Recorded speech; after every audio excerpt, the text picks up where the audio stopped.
Welcome to your favorite gaming moments. This is not a presentation when I will just tell you what is my experience, what I think, only what I think about the moments in general, but this is all about you. This is your presentation as much as it is mine. Now, I have a billion-dollar question for each and every one of you.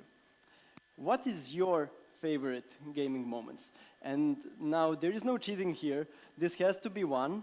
So think back to your whole gaming experience. Every time you've played each game, if you could, from that whole experience, take just one moment, which one would it be?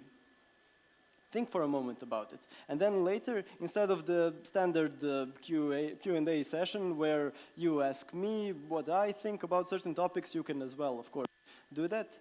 But it's more about me asking yourselves, or about you asking you, what is your favorite gaming moment? And now, as soon as I've asked you this, probably there is a ton of questions and a jumble in your mind. What makes a moment great? Was it a unique experience? Was it a personal or a shared event? How did the game make me feel? You're probably asking a lot of questions to yourselves right now. For example, is it a moment from my childhood, from the first time I played my first game? Was that moment the one that made me feel the most? Was it something which I've maybe felt during a multiplayer game? Or was it a single-player campaign experience? Was it narrative? Was it action sequence? Which moment was it? From these questions, probably the most important one is how did the game make me feel? And we are going to explore that one. So, let's rewind. Let's rewind all the way back to the joyful moments. Because this is really what happens while we play games.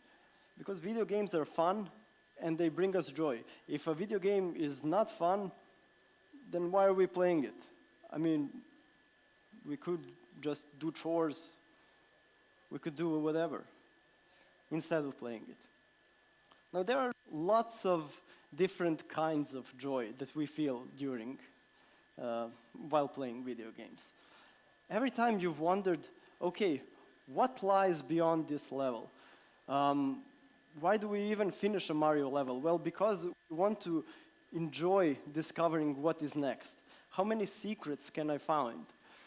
Are there any unlockable doors? Are there containers which I want to explore, which will reward me for finding them? And how will I overcome the next challenge? This is my favorite from childhood. Alex the Kid loved it during the old Sega Master System days. Some of us still remember it.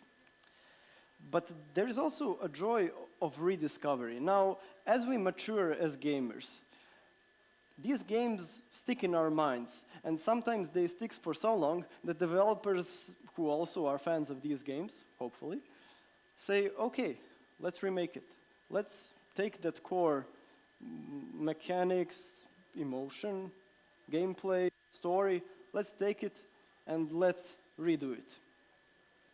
So every time you've replayed your childhood games, every time you've played remastered games, good ones at least, now there are tons of them, you felt this joy of rediscovery.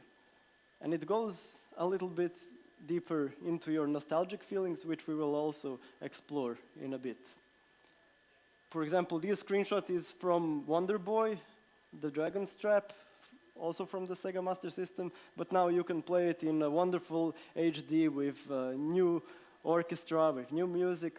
But you can also, what is really interesting about these kinds of games, there is one button, actually two buttons, but they have different options connected to them. There is one button where you can just change the graphics back to the old ones with the new sound. Or you can do vice versa. You can take the old sound with the new graphics, or the new sound with the old graphics. It all goes, I mean, it's not a big deal for a developer to make, but it's essential as an idea to reinvigorate these joyful emotions. Now, there is also a joy of progress. Think back about when you filled the whole map, whichever game you were playing. Could it be a casual mobile game? Maybe you've seen the Saga map from Candy Crush, or you've seen the entirety of the Witcher universe in one big map. So there are all these question marks, right? And we all want to fill them. There is something about our need to be OCD in a bit, to have the whole map revealed, to have the whole skill tree settled, and also that, to max out your character. It's the same thing. And there is also, of course, the joy of winning. Whenever you've made the highest score in whichever game, whenever you've reached the first rank, whenever you've finished the game, there is this moment of inner satisfaction, right? You thought to yourself, yeah, I beat it, I've made it, I've saved the princess. There are also sad moments. Video games are sad, and they can bring us down. Sometimes it happens. And what I was talking about nostalgia, every time you remembered past games, every time you wish to replay lost games, or any time you've realized an old game has lost its charm. This can happen as well. I remember loving, this is very interesting. So when we were young, I didn't have maybe long enough arms or enough finger dexterity to play some of the FBS games, the earliest ones, the Wolfenstein, for example, the Doom. So my father used to play it instead of me, and I would watch him with big wide eyes. And I enjoyed it pretty much. But then later, after 20 years later, I saw Wolfenstein in a browser, and I played it, and my daddy, who was now an older man, tried to play it, and I could see that he didn't have the dexterity that I had, so we kind of switched places. And it made me feel a little bit sad. Of course, satisfied with myself, but a little bit sad for him. And also that nostalgia that life goes on, you cannot change the past, you cannot make the past become present yet, at least, before the technology says otherwise. So nostalgia happens. Also with the Rayman, which is on the screenshot right now. So our country was bombed, right? For whatever reason, it doesn't matter. But during the bombing, I was playing Rayman, the first one, the one that the screenshot is here. And I was playing it at my mother worked at the hospital, and she had Rayman on her computer, and I played it on her computer. And when I think back, it's not a bad emotion that I connect to this part, at least, of that period, but it's a nice emotion. It's good. It feels good. And nowadays, one of my favorite games is Rayman, the new one, Rayman Legends. And I associate a little bit different emotions about it. It's still joyful, it still brings me happiness, but it cannot just switch these emotions I have for the first one. Maybe I will feel nostalgia about the new ones as well at one point. Now there is loss. Every time you've lost a match, or every time you've related to a character's lost, some of the games even start with this, like The Last of Us, right? Boom. At the beginning, a father lost his child. Can't get more emotional than that. There's also a passage of time. Every time you wanted to relive the first playthrough or wish to experience a plot twist again, your favorite moments can be a plot twist, but you can only experience the plot twist one time, not many times, right? And this is why we are so eager to experience plot twists ourselves instead of someone telling us, right? Broken Age. I'm not going to, of course, tell you what the plot twist is, but between the first and the second part, there is a moment which I could just feel that at that one time, and it made me feel great. It's a good feeling, but it's a one-time. It's unique. So video games can be scary, right? And they can bring us fear. There is a primal fear which we can feel during playing. Every time you've experienced a jump scare or felt fear outside the game world, and this happens sometimes, you had the feeling of this primal fear. Now this is a kind of a substitution of the real primal fear, because we are usually playing video games either on our couch or on our laptop, on our computer. We are surrounded by walls, right? We are in a safe environment. We're not in a wilderness. We're not... At one point, I was taking a haircut at the hairdresser, and boom, there came a man with a gun asking for money. And I felt primal fear. I was shocked. I couldn't move. Now that's fear. But while we play video games, not really. It's more about ourselves telling us, okay, this is scary, right? But some video games do it a lot. Some of them, like Five Nights at Freddy's, they're all based on jump scares. On that one moment when they, come out at you and scare you. Sometimes it's a prolonged fear, like anxiety. So every time you've waited to be attacked or anticipated a defeat in the game, you felt anxious. Some of the games exploit this very well in a very clever game design, like Alien Isolation. It's all about you and the xenomorph, right? It's maybe the coolest game based on the Alien franchise, just because it captures this essential feeling of anxiety. So your favorite moment probably is not the disgusting one, but they can be disgusting and they can bring us nausea, and you can feel a lot of emotions connected to disgust in your games, which could be connected to your favorite moment. For example, there is a slight difference, and I say slight in air quotes, between feeling disgust while we lose versus the disgust which we feel while we are winning. Because while we lose, we sometimes, for example in the Mortal Kombat universe, when we lose, we really lose. Like our character gets destroyed in a very vile, in a bizarre way. You know, their internal organs are splashing around, their bones are breaking. They are going on to, the developers are really going for that disgusting feeling. Or when we are defeated by a disgusting character. Disgust can also be a character trait, not just the action sequence. So we can feel whenever my best friend, for example, beats me in a Mortal Kombat game, I feel, okay, this game is disgusting. I mean, look, their heads are chopped off. What's going on? But then, when I win, when there is a feeling of disgust while we win, if we are winning in a gruesome way, or if we have defeated finally that disgusting character, that repulsive character, then we are feeling all the more satisfaction. And this goes a little bit into the human psychology, of the human hypocrisy, right? When I beat my best friend, I say, yeah, look how awesome I am. I chopped your head off. And of course, video games can be frustrating and they can bring us fury. There are the angry moments.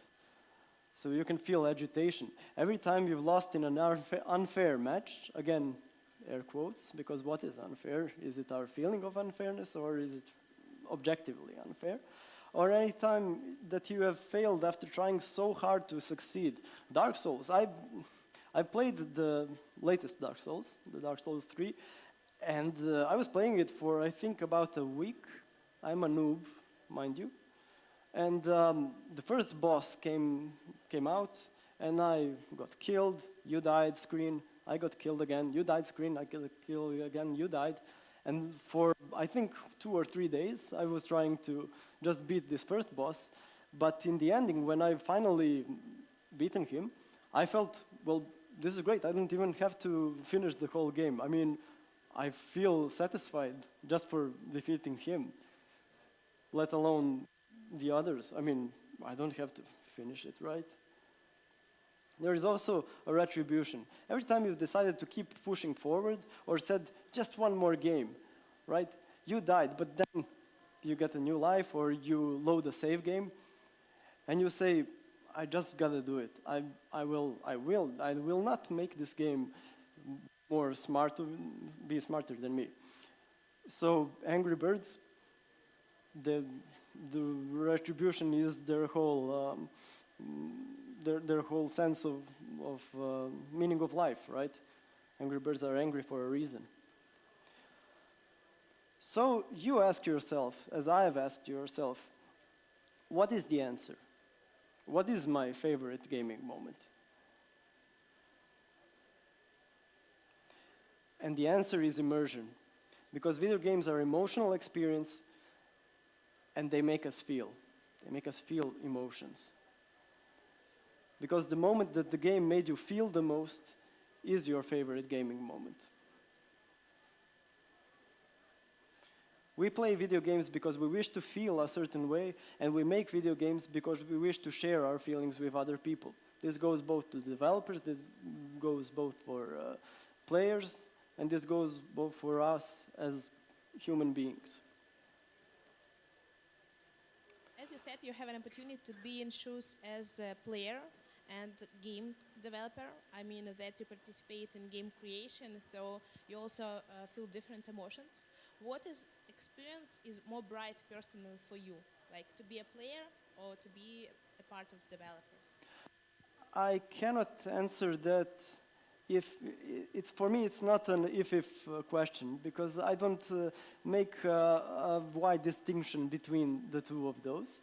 So, but I do very much feel grateful for an opportunity to become a developer, because then I can dissect games and I can understand them more, like from the technical point of view, but also from the creator's point of view. So yeah, I cannot make that distinction to say like, okay, me as a player totally brighter than me as a game developer, but for me it's a part of one whole heart. Okay, understandable, thanks. So, maybe now, someone have questions? Yeah, it's not as much a question, but it's more of an answer. I would really appreciate if some of you could tell me your favorite gaming moment. That is the part that we have established at the beginning. And don't mind me if I write it down. I'm not just checking my Facebook or something, but I'm writing down what you were going to say. Well, for me personally, I've always loved the Elder Scrolls games, especially Skyrim, of course. And the reason why it was so important for me is because it made me feel so many different things, like the 5 emotions that you just now said. I got frustrated about the frost troll when you're going up the high Hrothgar. I got happy when I could defeat the dragon, for example. I also had a moment of doubts of who I was going to choose, Stormcloaks or Imperials, and all the 5 emotions were in there. That's why it was so important for me. And I think another game like that was the Witcher series. And I think it goes down to tastes at the end of the day, because for many people it's games that are specifically designed to make you feel one certain emotion, like the Dark Souls, for example. It makes you frustrated. And the catch there is that when you defeat the boss, it makes you feel happy. It makes you feel victorious. For me, it was not that way. I was always frustrated even after defeating the boss. So I think it's also, it fits the different personalities and different psychologies of people that play them. I also want to know what's your favorite game of all? Somehow I knew this was coming up, so I prepared. For me, it's a little bit difficult because I think I had 2 favorite gaming moments, but if I had to pick one and I said, well, if I ask you, I'm going to have one as well, but I'm going to tell you the both of them. So the first one was when me and my father used to play the old Asterix game, And I think it was ported from another platform to the PC.